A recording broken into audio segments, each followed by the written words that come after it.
Hi, this is Nichole Vogelsinger of wildboho. Today I'm going to be taking you through a tutorial, step by step, how to applique and embroider this bag. This is the Yazzii Iron Storage Bag, and inside perfectly fits the Oliso Mini Project Iron. I have a purple iron and a purple bag. You can coordinate however you like, and I will put links for everything in the description of this video. So I'm going to talk you through picking a fabric that you love, cutting it up, appliquing it onto here, and then beginning the embroidery process. So let's get started. So I have my fabric, I have an ironing board, and I have my iron. First, I'm going to turn on my iron, and the cool thing about this is it says that there's a resting side. So when you store it, this one says storage side. You store it that way, and you can hang it up or put it in your Yazzii pouch. But when you're using it, you're going to flip it to where it says resting side, and then I turn it on. I'm using a cotton fabric, so I turn it all the way up, and I'll let that heat up for a minute. So this is the piece of fabric that I'm using. It's an Anna Maria Horner print. It's one of my favorites. I've done embroidery with this before. You can see I have a section that I cut away. I'm not exactly sure what I want to use yet when I embroider my pouch, because there's so many really cool things in this fabric. I really like these vines. I like this leaf, the fern, a lot, and the vines that go up with that. And I like some of these flowers. I think it might be fun to add some of the pink flowers, some of the white flowers. So I think I'm going to press this section and see where we go from there.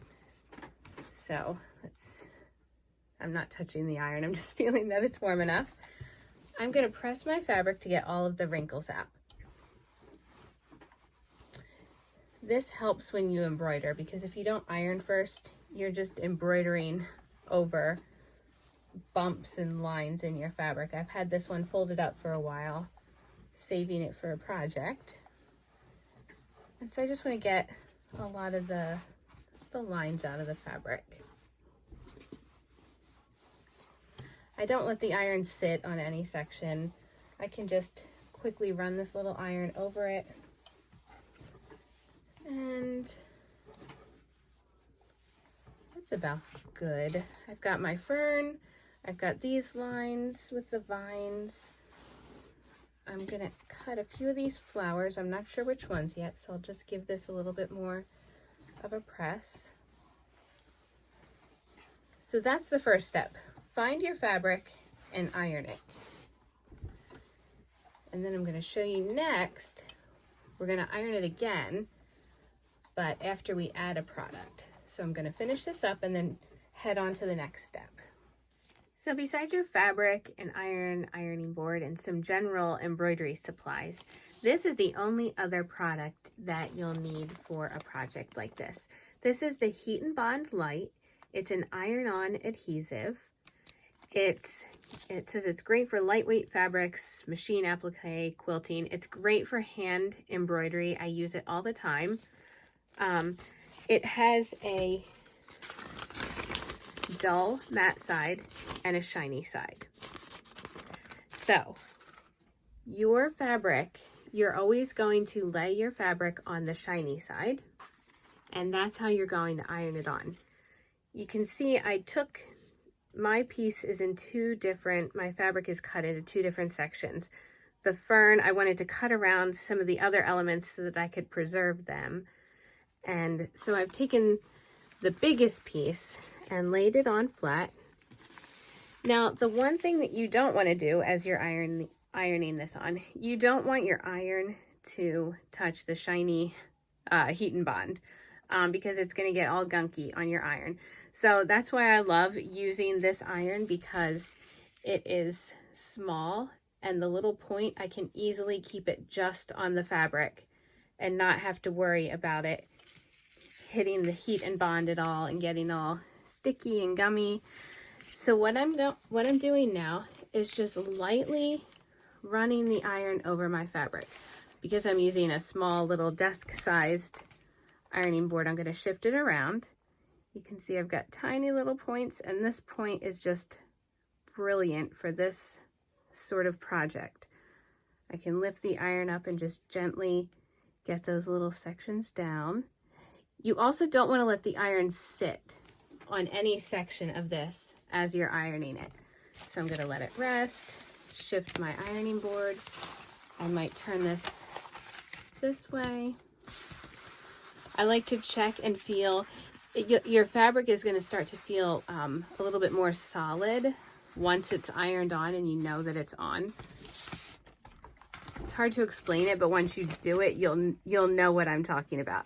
So I'm just going to get those edges again really carefully. And then I'm just making my way down the length of this fabric, making sure that the heat and bond is secured to all the little edges. I might cut those little leaves out, so I want to make sure that it's adhered nicely. I'll move it down again.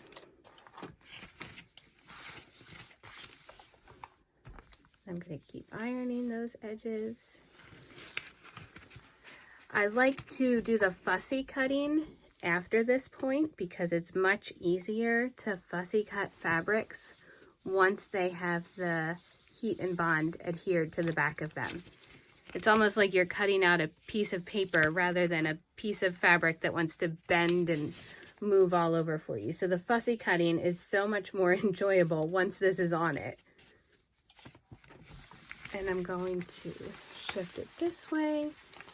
I'm going to do a few more of these edges here. So I'm just going to keep doing this. I've got my fern. When I'm done this, I'll let it cool for a minute and then I'll just check and see. I'll make sure that it really is adhered on. If there's any sections that are still a little loose, I'll run the iron over them one more time. So I'm going to finish this up and then I'll talk you through the fussy cutting stage of this project. So we've come to what is my favorite part of the project, and that's fussy cutting. You can see that I have my fabric that's backed with the heat and bond. You can see when I hold it up, it doesn't fall. It's like I'm holding a piece of paper, making it super easy to fussy cut. I also like to use these Fiskars micro tip scissors. They're the spring action ones.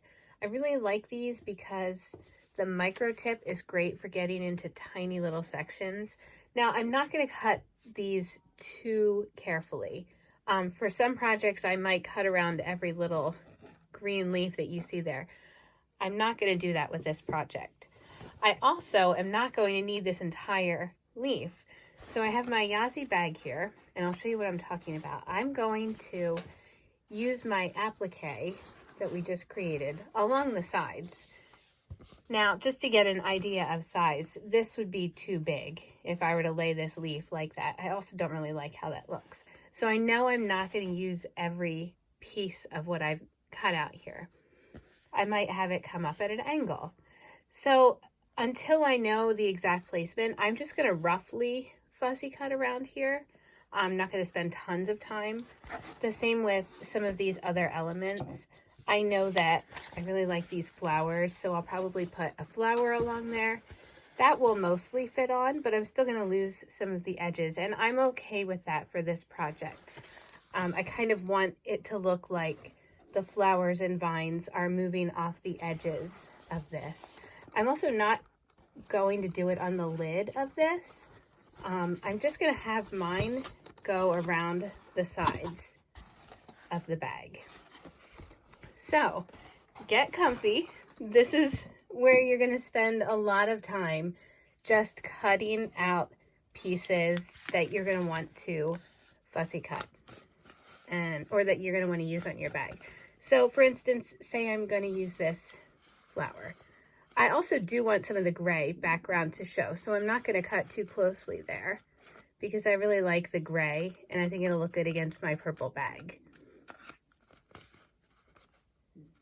I can fix this up at any point, but I'm basically just going to cut little bits off, and you're going to keep the paper backing on until it's time to iron it onto your bag. Now you can see this didn't get hit with the heat as much. That's totally okay. It's still going to iron on when I get to that point, so I don't worry about that. And I'm going to keep fussy cutting, and then we will get to the next part of ironing this onto the bag.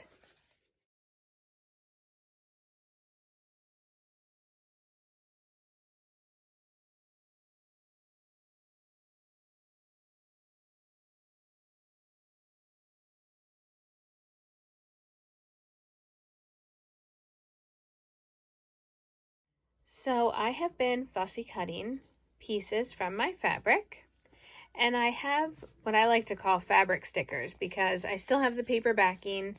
I have a little sticker of fabric cut out, and now I'm going to decide on my placement. So I have my iron plugged in, and it's on the highest setting. I like to just run it carefully along my Yazzii bag to get a few of the little wrinkles out, also to get the surface a little hot. Now, I don't have an ironing board behind this. I don't recommend like holding the iron here and holding your hand behind it because it's going to get too hot. But if you're just doing this lightly, you're going to be fine. So I just get the surface hot. I am going to do something that's very hard after you've spent all this time fussy cutting. I want to use a portion of this, not the whole thing. So I'm going to snip a piece right here, and then I'm going to just cut these leaves off. Now I can use this piece, I can cut off little bits of it, attach it later, but I'm just going to set it aside for now. So now I have this piece, and I want to put it on the front of my bag, coming up like that. This is a fiddly part. It takes a little bit of patience. I'm going to take the paper backing off of my fern piece, and you'll see that I'm left with, it's shiny, and this is the adhesive part. So I'm going to place it right on the bag, coming up at an angle, and that's going to fit just perfectly there. I might shift it over a little bit. Again, I'm going to lightly press this on with the iron, just holding this in place. Now I'm also going to take a little mini ironing board that I have when I'm done, when it's all in place, just to put some more heat on it and really make sure that it's secure. I can feel the heat through the bag right now, but it's not burning me. It's not unbearable. It's just a little heat from the iron. You just really want to get it hot enough that it stays in place so that I can get my little ironing board and set it behind it. Okay, so now I have a little mini ironing board, and again, this is a tricky little spot here because it's the front of the bag, so I just have to adjust it, try and find the best angle where I can actually set the iron on it and really let it heat up. So you can see I'm gonna have to do this in little sections. It's a little fiddly. You might notice that the edges of your fabric don't want to stick onto this background to the bag, but that's fine because we are going to embroider over that. So you just want it on here enough so that you can embroider and it stays in place while you're doing the embroidery. So I'm going to keep doing that. I'm going to place my pieces. I might have to cut little bits off. But remember, once you decide on a placement, you peel the backing off and then hit it with some heat from your iron. I'm going to go all the way around, and I'll come back when I have a finished piece to show you. Okay, so I'm just ironing this last little piece on. And again, be really careful if you are doing this part without an ironing board behind the iron. I normally wouldn't recommend this at all, but this bag is made up of several really thick layers, so I barely feel the heat behind it. But just be careful as you're doing it. So I've got that piece on. I just hit the bag with one more bit of iron to really make sure everything's on there. This fabric is just gorgeous. I've been holding on to it for a while, waiting for the perfect project, and I think I'm really really happy with how this one turned out. So we're getting it with the iron. Okay, let's zip it up and see how it looks. This is the final step before you start embroidery. I wouldn't recommend using your bag like this without it being embroidered, because although the heat and bond will keep the fabric on here, it's not a long-term solution, and it could after a while come off of the bag. So I like to do the next step of embroidery, and I'll share a few of the resources that I have on my YouTube channel, lots of embroidery videos. I can put the link for my Craftsy class in here, which is also embroidery, and I have 2 embroidery books that you can check out. But I'll talk you through the basics next, and then you are ready to embroider your own bag. So we have appliqued our bag. Here is what it looks like, what you will see when you have finished ironing all of your fabric on, and then take it up to the next level. This is what it will look like after you have embroidered it. Now, I don't recommend not embroidering it. The heat and bond will stay on and will adhere for a while.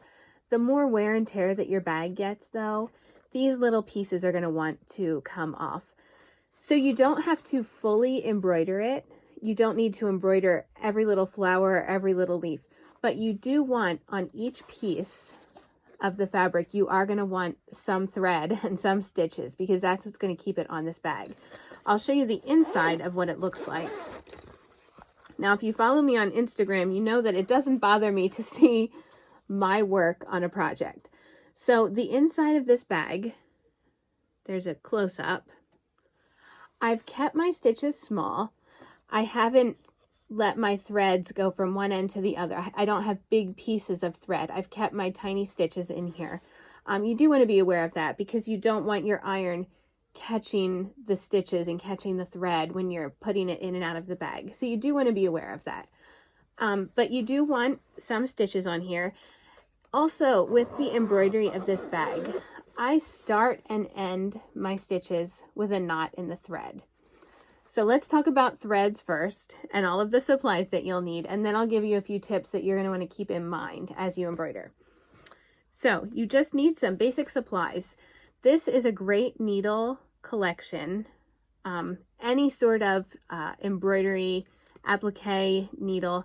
A sampler pack is great because it'll give you a lot of sizes, and you will need a variety of sizes as you are working with beads. These beads, these are size 8 beads, and then these are bugle beads. These have a very tiny hole, so I needed a really small needle to embroider these on. These I can get away with using a larger needle. So that's why a variety pack of needles really does help you with a project like this. As far as threads, I love the Suspargo Eleganza threads. These are made by Wonderfil Specialty Threads, and I'll put links for all of this below. These are really great. It's a thin thread, good for beading, but also if you just want to simply embroider this bag, these threads are great. They're really pretty, and they will hold up to the wear of this bag. And then just a pair of scissors. So very simple, the items that you're going to need for this. When you do get started, like I was saying, you are going to want to tie a knot at the start and end of your thread. So when I thread a needle, I tie the knot and I get started with stitching. And then when I'm done, after I've added beads, I tie off my thread and do a small knot inside. Especially when I'm working with beads on a project like this, where it is going to get moved around a lot, I like to tie a knot on to really secure my threads and stitches. As far as the best stitches to use for a project like this, I find it's best to keep it simple. Use the back stitch and the stem stitch. You can use them with or without beads. They will really stand up to the use that this bag will get. I have videos for both of those stitches on my YouTube channel, which I'll link below. as well as I've written 2 embroidery books, both boho embroidery. You can read more about it and learn other stitches. And if you really enjoy this and you want to take your applique and embroidery to the next level, check out my Craftsy class, where I encourage you to use your favorite fabrics as well as beads and threads to create textures and have fun with your embroidery projects. Thank you so much for watching. I can't wait to see what you create.